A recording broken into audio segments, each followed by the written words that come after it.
If my children freeze tonight, Gideon, I will burn your perfect log cabin to the ground just to keep them warm. The words had not been spoken in anger, but in the flat, cold desperation of a father who had spent 3 days watching his daughter's breath turn to ice on her bedsheets. It was a memory that hung heavily in the frosty air of Gallatin County, Montana, as the late autumn of 1968 rolled across the Thunglung like a gray shroud. The mountain winds were already beginning to howl down from the high peaks, carrying a sharp, biting cold that reminded every homesteader of the cold, unforgiving winter ahead. Among them stood Silas Vance, a quiet, broad-shouldered blacksmith and carpenter who had earned a reputation for being as stubborn as the iron he forged. Silas was a man of few words, a former Army engineer who had seen his share of harsh climates during his service, but nothing had prepared him for his first winter in the Gallatin Valley. He had nearly lost 3 of his toes to frostbite the previous winter, while huddling inside a standard log cabin that everyone in the 14 settlement swore by. The log walls, though thick and seemingly solid, had bled heat continuously, leaving the corners of the room coated in thick frost while the family burned through piles of precious firewood. Silas knew he could not survive another winter like that. He refused to watch his family suffer through the dark, shivering nights while trying to heat a home that was essentially a sieve for thermal energy. He began to look at the Groperment landscape differently, analyzing the way the wind scoured the flat timber walls and how the cold seeped upward from the frozen earth. He knew that the traditional methods of building, passed down through generations of frontiersmen, were failing to meet the brutal reality of a Montana freeze. It was during a chilly afternoon at the local mill that Silas first declared his intention to build something entirely different. Standing nearby was Gideon Croft, the valley's master builder, a man whose pride was as deeply rooted as the ancient pines he used to construct his homes. Gideon had built over 30 20-dog glove cabins in the county, and he looked at Silas with a mixture of amusement, disdain. To Gideon, the old ways were the only ways, and any deviation from traditional log construction was not just foolish, it was an insult to the heritage of the men who had tamed the valley. But Silas merely stared back with quiet resolve, his mind already set on a plan that would challenge everything the settlement took for granted. The plan Silas Vance unveiled a week later at the trading post was met with outright laughter. He proposed to build a tiny home using a war surplus, 20-foot-wide steel Quonset shell, an arched corrugated metal structure that he had dragged up the mountain trails in sections. But the real madness, according to the local builders, was where he planned to place it. Silas was not going to erect the metal dome on a standard timber frame. Instead, he was excavating a deep, 7-foot stone basement, intending to seat the Quonset shell directly on top of the heavy stone foundation. The reaction from the community was immediate and merciless. Neighbors gathered around the rough sketches Silas had pinned to the blacksmith shop door, whispering and shaking their heads. They believed that a metal structure would act like a massive condenser, trapping the moisture from cooking, breathing, bathing until the interior walls swept with condensation, rotting everything inside, and turning the home into a dripping, freezing nightmare. They argued that the stone basement would be nothing more than an icebox, a giant thermal sink that would draw whatever precious heat the stove produced down into the frozen earth. Gideon Croft was the loudest among the critics, standing in the center of the trading post and pointing a calloused finger at the drawings. He declared flatly that Silas was building a death trap for his wife and children. Gideon argued that steel had no place in a residential home, and that wrapping a living space in corrugated metal was an invitation to disaster. He went so far as to place a public wager, betting a full side of bacon that the Vance family would be begging for shelter at a neighbor's hearth before the first week of January had passed. Silas did not rise to the bait. He stood quietly by his forge, his hammer resting on his anvil, listening to the mockery without offering a single word of defense. He had spent months calculating the physics of his design, drawing on his engineering background to understand how a curved shape could deflect the blank, wind, and how a high-mass stone foundation could store heat. He knew that what the locals called common sense was often just a set of unexamined habits, and he was willing to bet his family's survival on the silent laws of thermodynamics rather than the loud opinions of his neighbors. As October faded into November, the social isolation surrounding the Vance family grew as cold as the morning frost. The people of the Gallatin Valley valued self-sufficiency and mutual support, but they also possessed deep-seated distrust of anyone who thought themselves smarter than the collective wisdom of the community. People began to avoid Silas's blacksmith shop, taking their repair work to a neighboring township rather than supporting a man they believed had lost his senses. Even the schoolhouse socials became quiet when Silas's wife, Margaret, entered the room, the other women whispering pitying words about a mother forced to live in a tin can because of her husband's stubborn pride. The pressure on Silas was immense. Every shovel of dirt he moved, every heavy stone he lifted, was done under the watchful, critical eyes of neighbors who rode past his property just to witness his progress and shake their heads. There were nights when Silas sat at his kitchen table, staring at the blueprints by the light of a kerosene lamp, wondering if he had indeed miscalculated the gractory. Safety of his children was paramount, and the weight of their lives rested entirely on the success of his unconventional design. Yet, every time he looked at his daughter's pale face and remembered the wet, rattling cough she had developed the previous winter, his resolve hardened. He knew that the traditional log cabins, with their drafty seams and inefficient fireplaces, were the real danger. He refused to let tradition dictate his worrying family's health.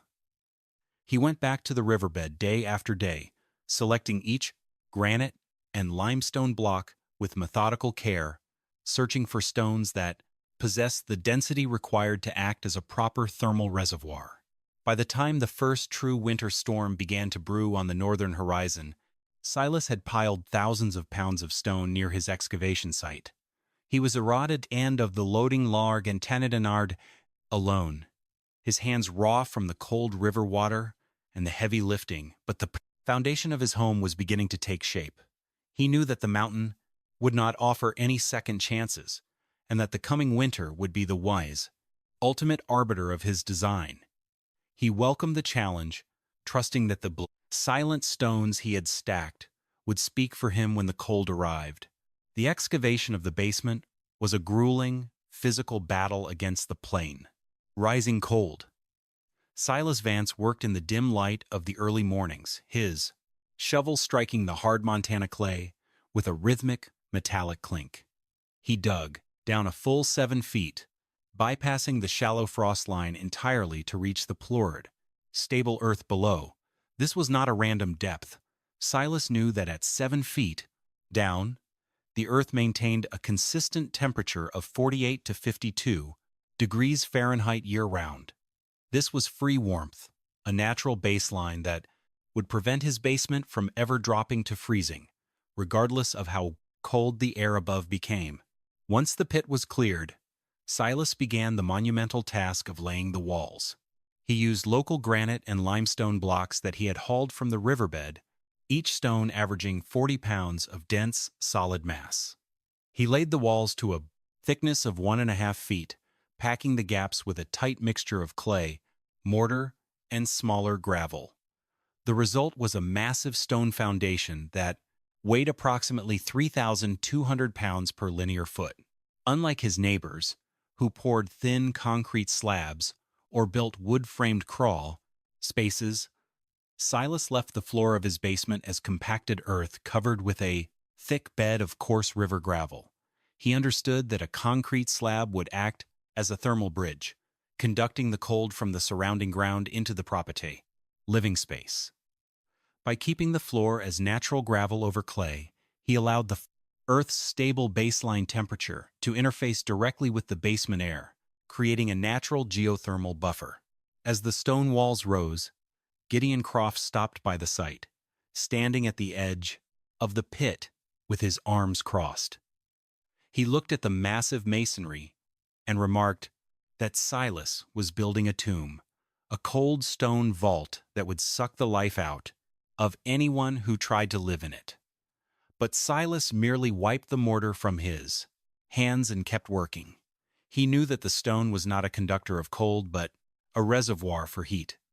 It was a thermal battery, waiting to be charged, and once it was fully energized, it would release its warmth so slowly that no winter wind could ever strip it away. At the very center of the stone basement, equidistant from every wall, Silas began constructing his heat source. He did not install a standard cast iron stove, which burned through wood quickly and sent most of its energy straight up the flue. Instead, he built an Austrian-style masonry stove, a massive structure constructed from 1,800 pounds of dense fire brick and refractory clay. This was a contraflow heater, designed to capture the maximum amount of energy from a single intense burn and store it within its own thermal mass. The core of the stove featured a labyrinth of internal channels, a serpentine flue path that forced the hot combustion gases to travel through multiple vertical chambers before finally exiting through the chimney. This long, winding path meant that 70 to 80% of the heat from the fire was absorbed by the heavy brickwork rather than being wasted to the sky. The exterior of the one stove was finished with smooth local clay plaster, creating a beautiful, high-mass radiant heater that would remain warm to the touch for up to 24 hours after the fire had died. Silas Vance spent days working on the intricate internal brickwork, carefully mixing the refractory mortar and ensuring that every joint was airtight. He knew that the stove was the heart of his thermal design, and that any leak or restriction in the draft would compromise the home's efficiency. He positioned the firebox low in the basement, understanding that warm air naturally rises and that by heating the lowest level of the home, he would create a gentle, convective loop that would warm the entire structure. When Jude Callahan came to borrow a blacksmithing tool, he stood in the basement and looked at the massive pile of brick. He asked Silas why he was building such a giant stove for such a small space, arguing that it would cook them alive. Silas explained that the stove was not designed to heat the air directly, but to charge the surrounding stone walls. Once the stone basement was warmed, it would act as a massive, low-temperature radiator, maintaining a steady, comfortable heat throughout the winter, without the sharp temperature spikes and drops common to metal stoves. Jude shook his head, unable to comprehend a heating system that did not rely on a roaring, visible fire, and walked back to his drafty log home, convinced Silas was wasting his time. With the stone basement complete and the masonry stove finished, Silas Vance began the final, most visible phase of his construction, raising the steel Quonset shell. He purchased a 20-foot wide, 40-foot long arched steel kit, a series of prefabricated corrugated metal panels that bolted together to form a self-supporting half-cylinder. He assembled the arches directly on top of the stone basement walls, sealing the connection with a continuous rubber gasket and a heavily treated timber sill plate to prevent any air or moisture infiltration. The steel shell went up quickly, its silver arch reflecting the pale autumn sunlight and creating a striking contrast against the dark forest and stone foundation. But Silas knew that the bare steel would be a disaster in the Bromont, Montana winter if he did not insulate it correctly. He spent 2 weeks working on the interior, installing 6 inches of high-density fiberglass bats between the steel ribs, then covering the entire insulation layer with a continuous, heavy-duty vapor barrier. This vapor barrier was the key to his moisture control. He placed it on the warm interior side of the insulation, sealing every seam with heavy tape to create an airtight seal. This prevented the warm, humid air from cooking, breathing inside the home from ever reaching the cold, outer steel skin, eliminating the risk of condensation and mold. He then finished the interior, walls with tongue-and-groove pine paneling, creating a warm, natural living space that felt more like a traditional cabin than a metal bunker. To maximize his passive energy gain, Silas installed two large, double-paned skylights near the peak of the south-facing arch. During the winter, when the sun sat low on the horizon, these skylights would capture direct solar radiation, heating the interior air naturally during the day. He also installed operable vents at both gable ends, allowing him to control the airflow and create cross-ventilation during the summer, pulling cool air up from the shaded stone basement to keep the living space comfortable. The design was complete. A perfect marriage of old stone mass and modern steel efficiency, ready to face the coming storm. By the end of November 1968, the construction on Silas Vance's property was finished. The silver dome of the Quonset shell sat atop the heavy sandstone foundation like a futuristic bunker, a strange and alien shape in a valley dominated by traditional peak-roofed cabins. The first significant snow of the Anode snow season had fallen, a steady 6-inch blanket that covered the pine forests and piled high against the north-facing walls of the settlement. Yet, the mockery from the community did not cease. If anything, it became more quiet, more pitying, as the neighbors prepared for what was shaping up to be a long, hard winter. Silas did not pay attention to the talk. He had moved his family into the completed structure, and his daily routine had fallen into an orderly, regular rhythm. Each morning, he built a single, intense fire in the Austrian masonry stove in the basement, burning through 8 to 10 splits of dry pine. The hot gases flowed through the serpentine brick channels, heating the 1,800 pounds of fire brick until the stove was warm to the touch. The 70-dac heat then began to migrate slowly into the surrounding sandstone walls, charging the massive thermal battery of the basement. By evening, the fire had burned out completely, but the basement remained comfortably warm, its heavy stone walls radiating a gentle, steady heat upward through the timber floorboards into the Quonset living space above. Silas monitored the temperature with a small brass thermometer he had hung from the pine paneling. It held steady at 68 degrees Fahrenheit, regardless of the dropping temperature outside. Margaret and the children slept comfortably under a single light blanket, a luxury they had never experienced in their old, drafty log home. Yet, when Silas went to the trading post to purchase supplies, he could feel the eyes of his neighbors on him. They looked at his woodpile, which remained remarkably neat and untouched compared to their own rapidly dwindling stacks, and assumed he was secretly burning coal or simply freezing his family to maintain his pride. They did not understand that Silas was not fighting the funtingless winter with raw firepower. He was working with the earth and the stone to create a balanced thermal environment that required only a fraction of the energy they were wasting. As December arrived, the temperature in Gallatin County began a steady, relentless decline.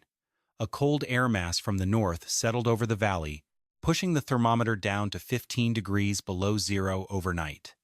The wind, which never seemed to stop in this part of Montana, scoured the Thung Lurng, rattling the window panes of the traditional log cabins and finding every placed microscopic gap in their chinking. The convective cooling was brutal, stripping heat from the flat timber walls faster than the fireplaces could replace it. At the Callahan homestead, Jude was in a state of constant anxiety. His cabin, though well built by frontier standards, was losing the battle against the wind. The log walls, which possessed almost no thermal mass, went cold within an hour of the fire burning down, forcing him to wake up every 3 hours to reload his Ploss metal stove. His firewood pile stored under a simple canvas tarp had become damp from the blowing snow, and the wet logs hissed and smoldered, producing more creosote than warmth. His children huddled near the hearth, wrapped in heavy wool coats, their breath visible in the drafty corners of the room. Across the valley, Arthur Hafford had given up trying to heat his entire two-story log home. He closed off the bedrooms, sealing the doors with thick blankets, and moved his family's bedrolls into the kitchen as close to the masonry fireplace as possible. Even with these precautions, the temperature in the living space hovered in the low 40s, and the family wore their coats, boots indoors. The firewood consumption was staggering. Arthur estimated he was burning through a cord of wood every 2 weeks, just to keep his family from freezing. Gideon Croft rode past these homesteads, checking on the cabins he had built, and felt a growing sense of unease. He saw the thick frost forming on the inside of their window frames and heard the wet, rattling coughs of the children. His pride in his craft was being challenged by the quiet, brutal reality of the Montana winter, and he began to wonder if the traditional designs he had championed for 30 years were indeed sufficient to protect the people who trusted him. While the rest of the Thung Lurng struggled in the grip of the cold snap, Silas Vance's Quonset cabin remained an oasis of warmth. The temperature inside the camber, arched living area held at a steady 66 to 68 degrees Fahrenheit, even when the outside thermometer dropped to 22 below zero. The family's routine was peaceful and uninterrupted. The children did their schoolwork at the Prius's wooden table in their normal clothes, and Margaret worked in the kitchen without the heavy layers of wool that her neighbors were forced to wear. The secret was the thermal stability of the stone basement. The massive, sandstone-lined foundation, insulated from the frozen ground by 7 feet of earth and charged daily by the efficient masonry stove, acted as a giant, low-temperature radiator. The heat rose naturally through the floor, warming the Quonset shell above, while the arched steel roof, insulated with 6 inches of fiberglass and sealed with an airtight vapor barrier, held the warmth inside. The convective air currents were gentle and uniform, preventing the hot ceilings and frozen floors typical of drafty log homes. Silas's firewood consumption was remarkably low. He was burning less than half a blank cord of dry pine every 2 weeks, a fraction of what his neighbors were wasting.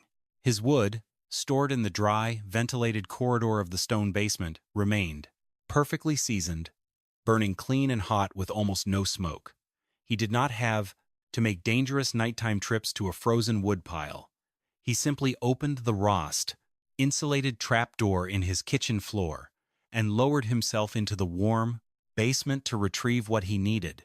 Yet, the neighbors remained skeptical, their pride preventing them from admitting that Silas had found a better way.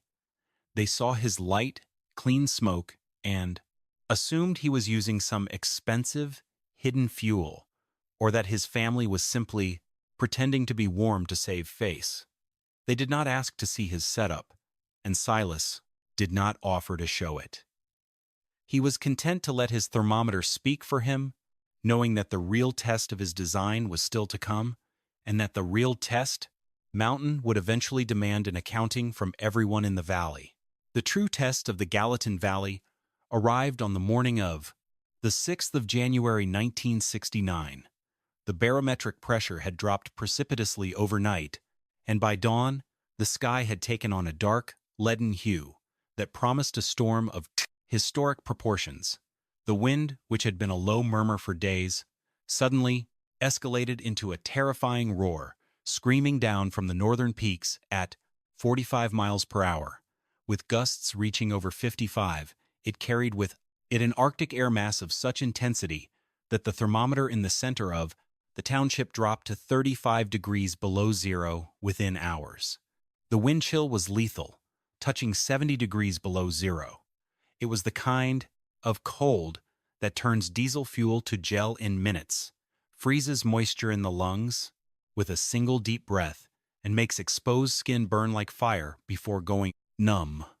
The snow came not in soft flakes, but in horizontal sheets of ice crystals that scoured every structure in the valley, searching for the smallest crack or weak point to pull heat away.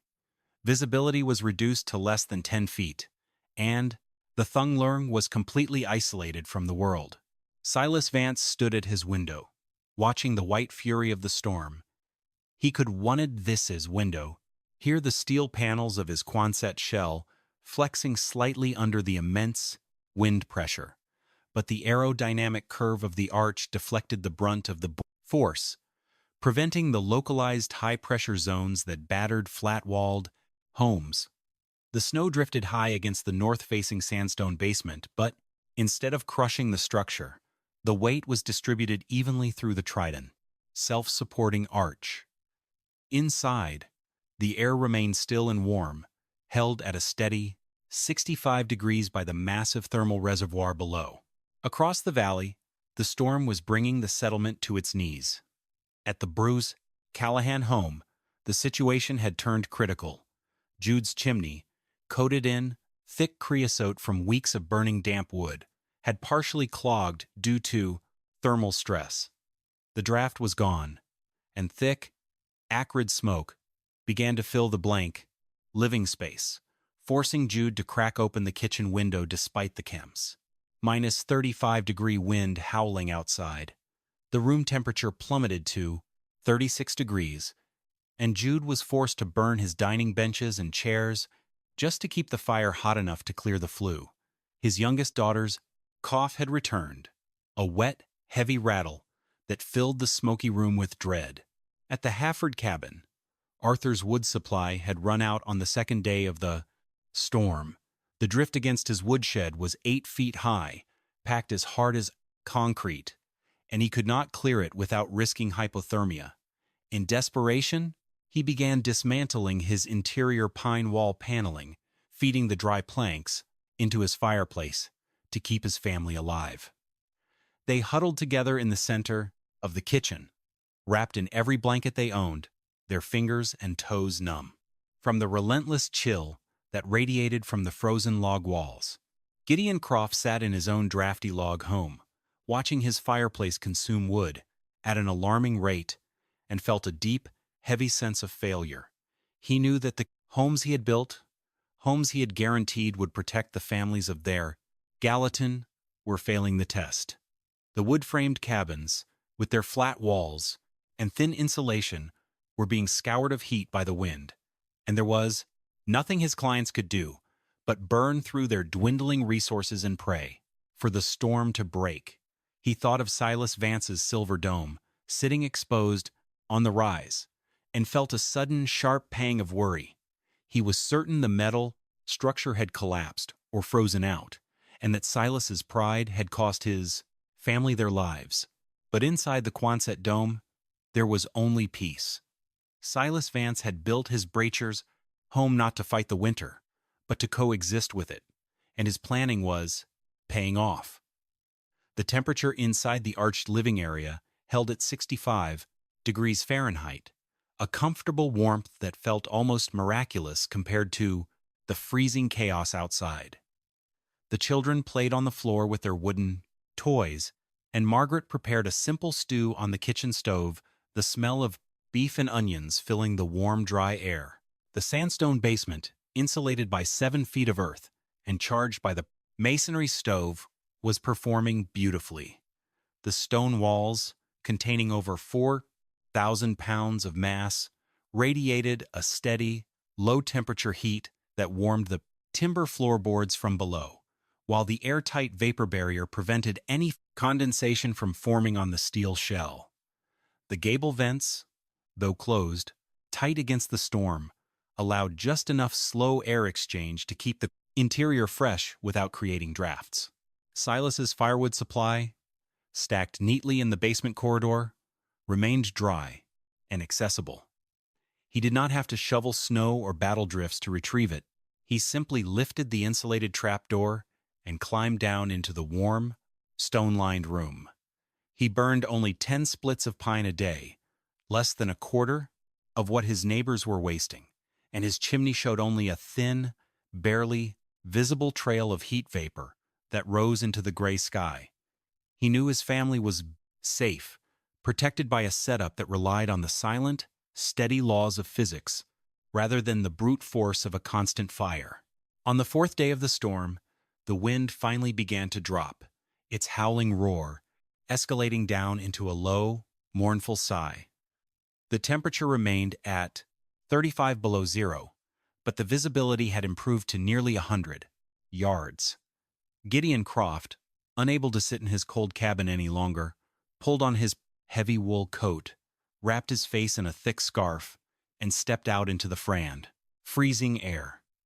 He was determined to make the journey to Silas Vance's property, convinced that he would find a tragedy or a family in desperate need of rescue. The walk was a physical struggle, the snow drifting thigh-deep along the valley trail. The cold was so intense that it bit through Gideon's gloves within minutes, and his breath froze in a thick sheet on his wool scarf.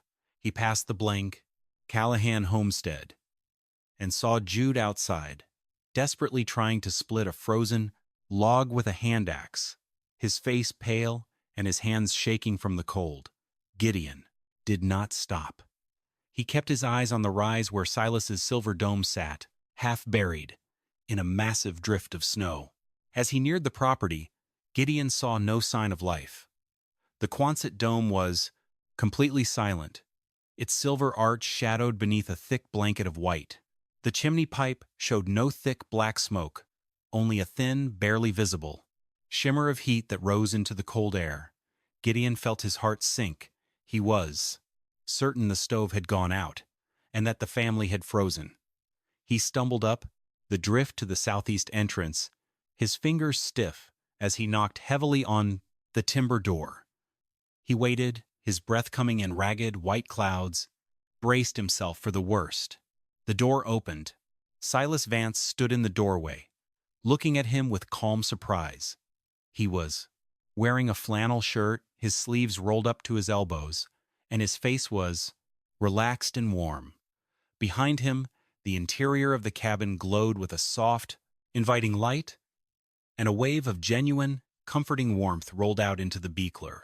Freezing air, hitting Gideon's face like a physical blow. He stood in the fasten doorway, his mouth open under his scarf, unable to comprehend the sight. "Come in, Gideon," Silas said, stepping aside to let the old builder enter the warm, dry air of the cabin. Gideon stumbled inside, his boots caked with snow, and pulled off his scarf. The temperature inside the living area was a comfortable 68 degrees Fahrenheit. The air was dry and fresh, smelling of pine and warm stone, with no trace of the acrid smoke or damp chill that filled every other cabin in the Ack Valley. Gideon stood in the center of the room, his limbs shaking as they began to thaw, and pulled his mercury thermometer from his coat pocket. He held the instrument steady, watching the silver column rise. It climbed quickly, past 40, past 50, past 60, finally settling at 68 degrees. Gideon checked his own readings 3 times, then walked to the north wall, expecting to find the cold draft that usually scoured the corners of his own timber constructions. The pine paneling felt cool, but not cold, and there was no trace of frost on the seams or window frames. Silas led him down the wooden stairs, into the stone basement. Gideon touched the sandstone walls. They were warm, radiating a gentle, constant heat that felt like sun-warmed rock in midsummer. The masonry stove sat silent, its fire having burned out hours ago, yet its massive firebrick core remained warm to the touch. Gideon looked at the gravel floor, which was completely dry, and at the neatly stacked firewood that showed no trace of frost or moisture. He realized then the scale of Silas's achievement.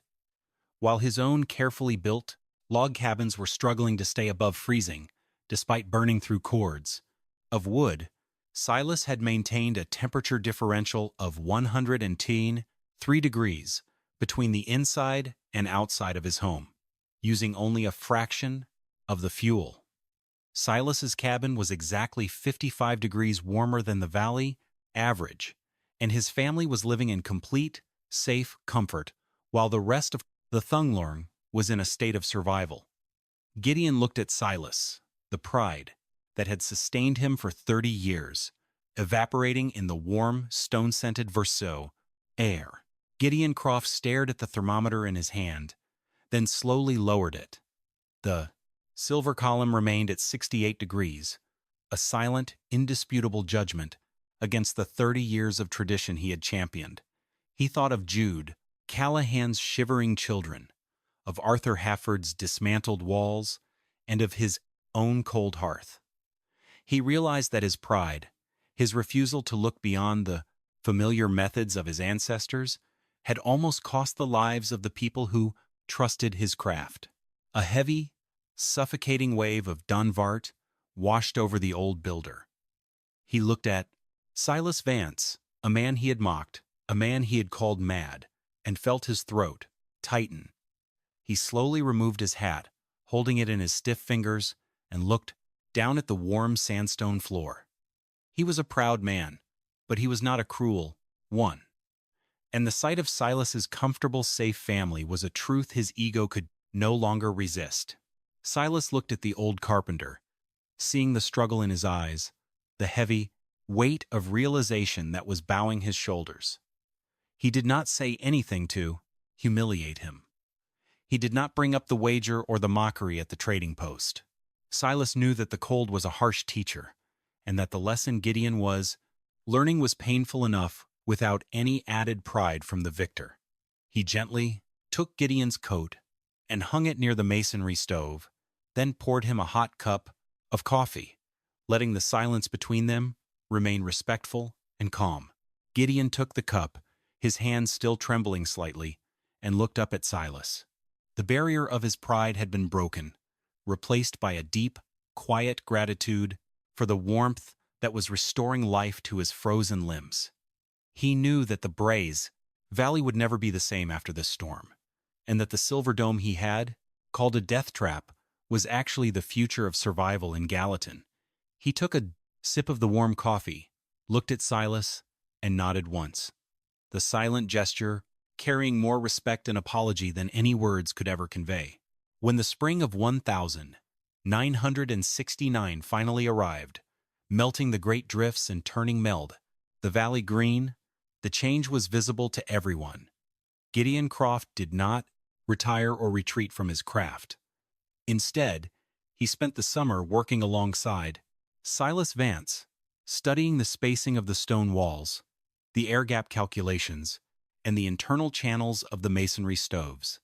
The proud old Thurka had set aside his ego to learn a better way, and his endorsement of the Plies Quonset over stone design carried immense weight with the community. Within 3 years, over a dozen families in Gallatin County had built variations of Silas's design. These homes, combining the aerodynamic strength of the steel arch with the massive heat-storing capacity of the sandstone basement, became standard practice for new construction in the high, wind-swept passes of Montana, saving thousands of cords of wood and protecting families through the quote of hardest winters. If this story of transformation, please consider showing your support by liking and choosing to subscribe our Rind channel for more tales of survival, engineering wisdom, and justice. The original Quonset cabin Silas Vance built still stands on the rise above the Popo. Its stone foundation as solid and dry as the day it was laid. It remains a quiet, powerful monument to a man who looked at a problem, stripped it down to the simple laws of physics, and had the courage to build a solution that kept his family safe when the world around them was freezing.